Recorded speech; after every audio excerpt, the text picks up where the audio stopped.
नमस्कार प्यारे बच्चों। बेटा आज हम करेंगे अपनी डीओई की वर्कशीट 37 जो आपके पाठ गति से ली गई है। और बेटा आज हम करेंगे इसका रिवीजन। ओके, देखिए जब भी कोई वस्तु की स्थिति में समय के साथ परिवर्तन आता है, जब भी किसी वस्तु की स्थिति में समय के साथ परिवर्तन आता है तो हम कहते हैं कि वस्तु क्या कर रही है, गति कर रही है।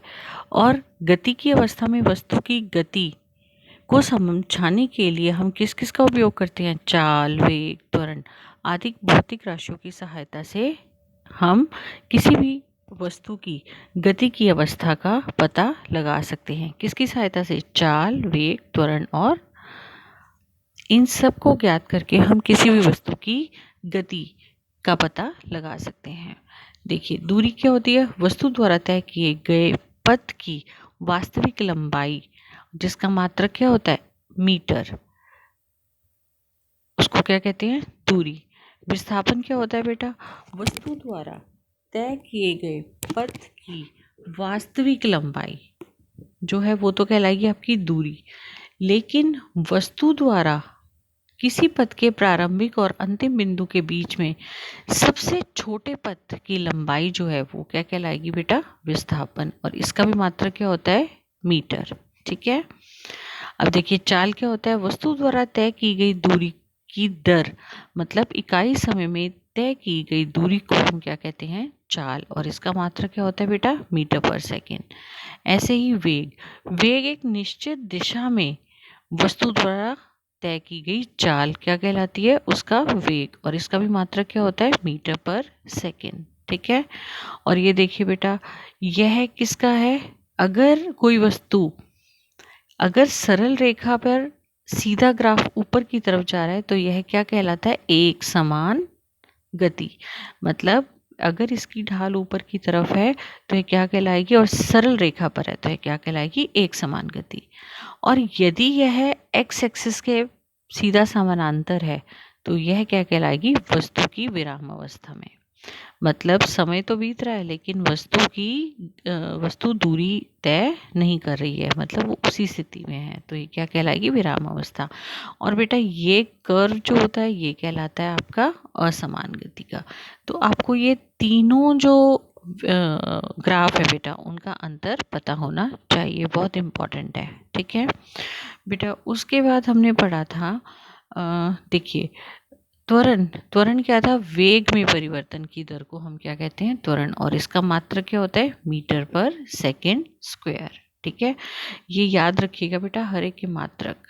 ठीक है, हर एक का मात्रक आपको पता होना चाहिए। ठीक है। देखिए, अब जो उसके बाद बेटा आया था, उसके बाद हमने किया था, देखिए मैं जूम करके आपको बता देती हूँ। देखिए, त्वरण, जैसे मैंने आपको बताया कि वेग में परिवर्तन की दर को क्या कहते हैं? त्वरण कहते हैं। यह देखिए बेटा, वेग समय ग्राफ, मतलब एक समान चाल का जिसमें हमारा त्वरण क्या हो जाता है? शून्य, क्योंकि वेग में परिवर्तन तो आ ही नहीं रहा है। ठीक है, तो एक समान चाल है। जैसे जैसे ये देखिए समय बीत रहा है और वेग पे भी कोई परिवर्तन नहीं है, वस्तु की ए स्थिति से बी स्थिति पे गई लेकिन उसके अंदर कोई ऐसा परिवर्तन नहीं है, उसमें क्या आ जाएगा? त्वरण शून्य हो जाएगा। ठीक है। देखिए नेक्स्ट ग्राफ में बेटा, यह एक समान त्वरण का ग्राफ, जिसमें ये देखिए अगेन ये क्या है? सरल रेखीय ग्राफ कि एक समान त्वरण मतलब त्वरित गति का ग्राफ है बेटा, समय के साथ साथ गति बढ़ रही है। ठीक है। तीसरा देखिए बेटा, मंदन का ग्राफ है। ये मंदन के ग्राफ में बेटा क्या आता है कि समय के साथ साथ गति धीरे हो रही है। जैसे कि आपको एग्जाम्पल दिया था कि रोड पे आप साइकिल चला रहे हैं या रोड पे आप गाड़ी चला रहे हैं, सॉरी, और आप ब्रेक लेते हैं, तो किसका उदाहरण है? मंदन का उदाहरण है। ठीक है। उसके बाद बच्चे देखिए, यह आपको दिखा रखा है। नेक्स्ट देखिए, असमान त्वरण। देखिए, मान लीजिए आप ट्रैफिक वाले, बहुत ट्रैफिक है रोड पे, तो पहले आपने स्पीड से गाड़ी चलाई, फिर धीरे हो गई, फिर थोड़ा बढ़ा, फिर धीरे हो गया, तो ये किसका है? असमान त्वरण का। ठीक है बेटा, आज की वर्कशीट बहुत ही आसान है, आप बहुत इजीली कर सकते हो। देखिए बेटा, उसके बाद जो आता है, वस्तु द्वारा तय की गई दूरी क्या कहलाती है? वस्तु द्वारा तय की गई दूरी वेग समय ग्राफ में घिरे क्षेत्र के क्षेत्रफल के बराबर होती है। बेटा जिसके द्वारा हमने अपने तीनों इक्वेशंस निकाले थे, ये देखिए गति के तीनों समीकरण, यह देखिए हमने पढ़े थे, अगर आपको याद हो तो। पहला समीकरण v is equal to U plus A T, जिसमें ये u क्या है प्रारंभिक वेग, v क्या है अंतिम वेग, a क्या है त्वरण और t क्या है समय। यह है गति का दूसरा नियम s is equal to U T plus half A T square. और यह है गति का तीसरा नियम जिसको हम क्या कहते हैं 2as is equal to V square minus U square. और ये हम कैसे ज्ञात करते थे ग्राफ द्वारा, ये याद करिए अपनी पिछली वर्कशीट्स में। देखिए वेग समय ग्राफ में घिरे हुए क्षेत्र के क्षेत्रफल के बराबर होता है क्या, वस्तु द्वारा तय की गई दूरी। तो ये देखिए बेटा, ये था हमारा वाई एक्सिस पे हमारे पास क्या था वेग, एक्स एक्सिस पे क्या था हमारे पास समय, ये थी हमारी u, और ये तय की गई दूरी, ये क्या बन रहा था बेटा हमारा v। तो ये हम अगर तय कर लेंगे ओ ए बी सी का, अगर हम क्षेत्रफल तय कर लेंगे तो वह क्या होगा वस्तु द्वारा तय की गई दूरी, जो हमने तीनों इक्वेशंस के लिए अलग अलग निकाली थी बेटा पिछली हमारी लास्ट वर्कशीट्स में। ठीक है, चलिए देखिए बेटा आगे। अब जिज्ञासा दीदी, ज्ञान क्या पूछता है जिज्ञासा दीदी से कि क्या कोई भी परिस्थिति होती है जहां वस्तु की चाल समान हो परंतु त्वरण होता रहे। तो दीदी क्या बताती है, ऐसी परिस्थिति एक समान वृत्तीय गति की अवस्था में होती है। मतलब जब वस्तु वृत्तीय गति में होती है, एक समान वृत्तीय गति में होती है, तो यह होता है कि त्वरण तो होता है परंतु उसकी चाल में उसकी परिस्थिति मतलब उसकी वस्तु की चाल समान रहती है। यदि एक पत्थर को अगर हम धागे के साथ बांध दें और एक स्थान पर खड़े रहकर एक समान गति में लगातार उसको घुमाएं, आमतौर पर हम जब छोटे होते हैं सब बच्चे करते हैं, एक पत्थर में धागा बांध के और उसको घुमाते हैं, ठीक है। तो उसकी दिशा में लगातार परिवर्तन होता है परंतु चाल समान रहती है, और इस प्रकार की गति को एक समान वृत्तीय गति कहते हैं। ठीक है, तो देखिए बेटा उसके बाद एक समान वृत्तीय गति क्या है, देखिए एक समान वृत्तीय गति क्या कहलाती है बच्चे, जब एक वस्तु वृत्तीय पथ पर एक समान चाल से चलती है तब उसकी गति को एक समान वृत्तीय गति कहते हैं। जैसे ये एक हम टाई कर दें और ये धागा बांध दें तो हम घुमा रहे हैं ना उसको बच्चे। तो जब कोई वस्तु वृत्तीय पथ पर एक समान चाल से चलती है तो एक समान वृत्तीय गति कहा जाता है अगर हम उसको घुमाएंगे तो। वृत्तीय पथ पर दौड़ता हुआ एक धावक, यह उसका उदाहरण है। पृथ्वी के चक्कर लगाता हुआ कोई भी सैटेलाइट, ये भी उसका उदाहरण है। और यदि वृत्तीय पथ की त्रिज्या r हमें पता हो तो हम वस्तु को मतलब t समय में एक चक्कर लगाती है तो हम उसका वेग इस प्रकार से प्राप्त कर सकते हैं। ठीक है, चलिए आइए अब अभ्यास के प्रश्न देख लेते हैं बेटा। दूरी तथा विस्थापन में अंतर। बेटा दूरी तथा विस्थापन में अंतर आप पिछली क्लासेस में कर चुके हैं।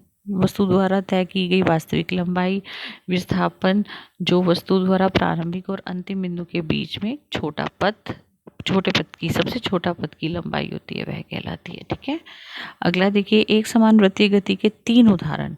एक समान वृत्तीय गति के तीन उदाहरण क्या है बेटा, जैसे ये देखिए यहाँ पे एक समान दौड़ता हुआ धावक, पृथ्वी के चक्कर लगाता हुआ सैटेलाइट, और किसी भी पत्थर को जैसे मैंने भी आपको बताया रस्सी से बांध दे और उसको हम घुमाएं, वो भी किसका उदाहरण है, एक समान वृत्तीय गति का।